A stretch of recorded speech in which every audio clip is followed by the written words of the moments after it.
శ్రీ స్వామినారాయణ మందిరం హైదరాబాద్లో అన్ని భక్తుల కోసం ఒక శాంతి సింబల్గా నిలిచిన ఒక అందమైన హిందూ దేవాలయం.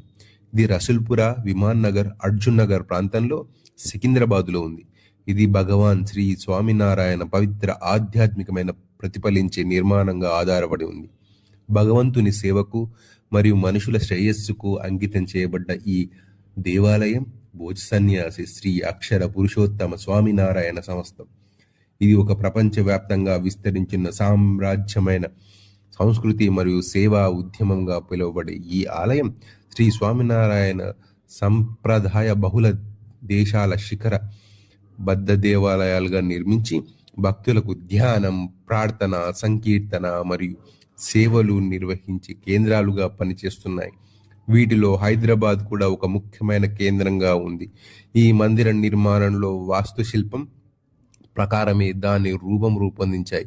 ప్రతి రాయి మరియు అలంకరణలో ఉన్న శివ, విష్ణు, స్వామినారాయణ, రాధాకృష్ణులు మరియు ఇతర దేవతా విగ్రహాలు భక్తి భావనను పెంపొందిస్తాయి. దేవాలయంలో ప్రత్యక్షంగా ఉన్న పింక్ శిల్ప రాయి మరియు తెల్ల మార్బుల్ వంటి శిలా పదార్థాలు ఉపయోగించినట్టు తెలుస్తోంది. ఇవి దేవాలయానికి ఒక మహనాత్మకతమైనటువంటి శాంతియుత ఆధ్యాత్మికత అంకిత భావాన్ని అందిస్తాయి. ఇవి భారతీయ దేవాలయాల శిల్పకళలో చాలా ప్రసిద్ధమైన సాధనాలుగా ఉన్నాయి. స్వామినారాయణ మందిర శ్రేణిలో ప్రపంచంలో అనేక దేశాల్లో కనిపిస్తాయి. ఉదాహరణకు America, Canada, United Kingdom, Australia మరియు ఆఫ్రికా లాంటి దేశాల్లో కూడా విస్తరించి ఉంది. వేలాది భక్తులను ఆకర్షిస్తున్న ఈ దేవాలయాలు, ఈ మందిరాల చరిత్ర, ఆధ్యాత్మికత విలువలు మరియు సేవా కార్యక్రమాలు సంస్థ మరియు సుదీర్ఘంగా కొనసాగుతున్నాయి. ఈ దేవాలయాలు కేవలం స్థలం మాత్రమే కాకుండా ఇవి భక్తిని, సంతృప్తిని మరియు ఆధ్యాత్మికమైన సంకలనం కోసం ఒక సార్వత్రిక ప్రదేశంగా నిలిచింది.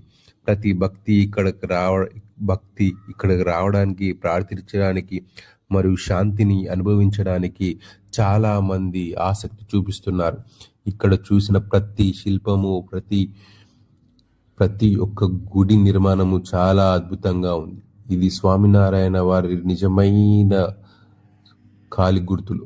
అలాగే చూడండి, ప్రతిదీ ఎంత అందంగా ఉందో. వీళ్ళు వివరంగా చూపించిన దేవతా విగ్రహాలు చాలా అద్భుతంగా ఉన్నాయి. ఇవన్నీ గుజరాత్కు సంబంధించిన దేవాలయాల నిర్మాణాలతో పోలి ఉంది. ఇది ఎంత అందంగా ఉందో ప్రతి మార్బుల్ని చూస్తుంటే మనకు అర్థమవుతుంది. గర్భగుడిలో ఎంతో